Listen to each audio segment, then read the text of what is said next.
A Newcastle Stuttering loss and Man United limp to a draw. Watch this video. Hello, welcome to Man Utd. I hope you're all well. So a very quick video here. We're going to be talking about two games over the last few days that are really quite interesting. First of all, Man United, Amorim, the new manager, the saviour of Man United, came in, great expectations, and he's going to take Manchester United to lowly Ipswich Town, and Man United were going to come away with a 6-0 win, and everything was going to be fantastic. Well, maybe people weren't thinking this, but possibly hopeful that Amorim could immediately have an impact on Man United. In the first minute, you thought, wow, there is this Amorim effect. He's coming to Man United. There was a cross into the box, and there was the faltering Marcus Rashford to stab it home.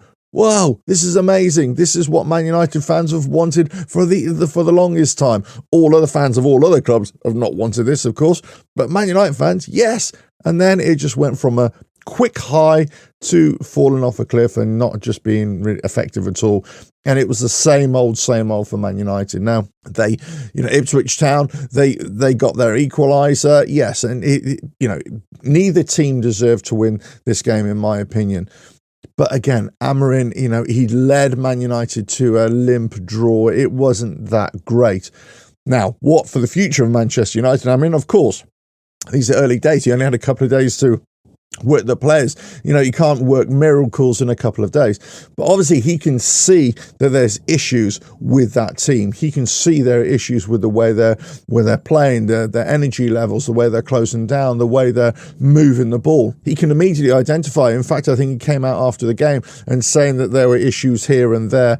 And, whilst there were some good points, there was also some issues that he has to work on. Of course, he can readily see it. But it's very interesting how we build up the expectation of a manager to come in. Then all of a sudden, if he'd lost, that'd be one thing. If he'd won, obviously that's what people were hoping for and expecting, of course, if you're a Man United fan. But because he drew the game, or Man United drew the game, and the manner in which the draw was achieved, it's kind of left everybody feeling a little bit flat. So let us know in the comments below. Are you feeling a little bit flat after that Man United result against Ipswich Town, 1-1, and the start of the Amorim campaign? You've got to be hopeful that you can turn it around and produce better football and more entertaining football and more aggressive and attacking football. That's really what you want. And let's face it, that's what all fans of all teams want, okay? So now on to Newcastle United at home to West Ham on Monday night, 8 o'clock kickoff. And as a West Ham fan, I was really quite fearful of this game. I thought that we were going to go to Newcastle. They were on a 3-game winning streak. I thought it was going to be a 2-3-0 win to Newcastle, quite easy, especially the way that West Ham have been playing of late. Just not really entertaining the fans, not playing great football, always slow, progressive football, not a quick, snappy football at all, no fluidity in their play. It's very frustrating for West Ham fans. But we went up there, and there's no doubt that Newcastle had lots of chances, but West Ham also were on the front foot, and they had their chances as well. And West Ham played a much better game than they usually did. Newcastle, you could say, yeah, they missed opportunities. They were off their game as well. But you can only play who's in front of you.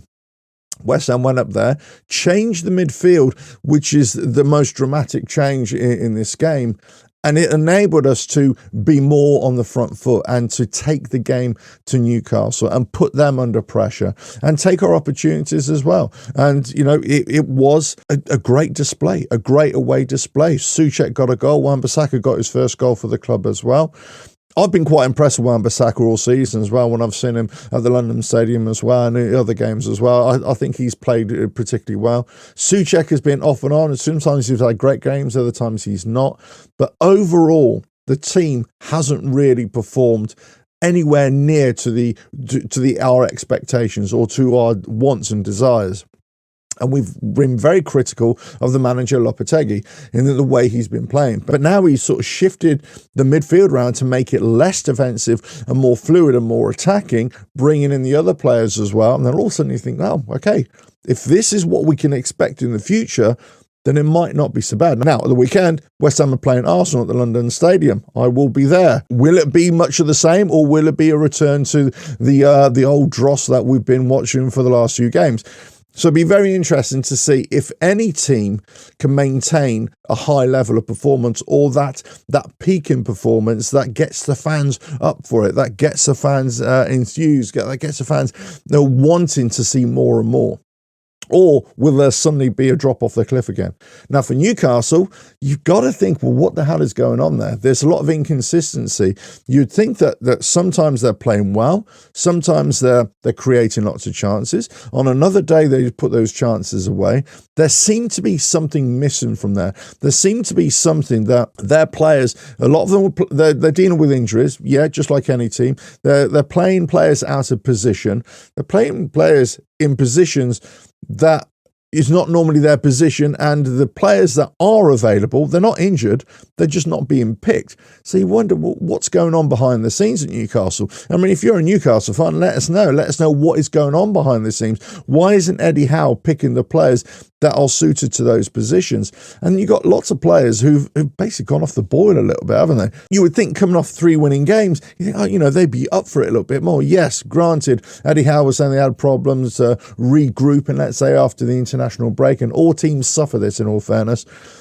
But even so, they were looking like a lot of headless chicken running around. There was no sort of coordination between much of their play. And I've always been critical of West Ham of this very thing in the last few games, certainly this season. And I was expecting West Ham to be that very thing, to be unconvincing, to be disjointed, to be, all over the place with their head up their arses. But actually, you could say that was Newcastle. So why? Why is this happening at Newcastle? You've got a team that's coming up that should have their heads bowed down. They should not be feeling full of confidence. You should be a team that's feeling full of confidence. You should easily be putting that team away. Logically, you would think, in terms of psychology, right? You should have the bit between the teeth. You're coming off 3 wins.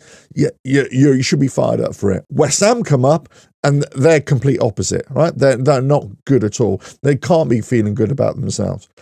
But also, it was completely flipped around. West Ham came up with a bit between the teeth, and Newcastle had nothing. It wasn't really a great display from them.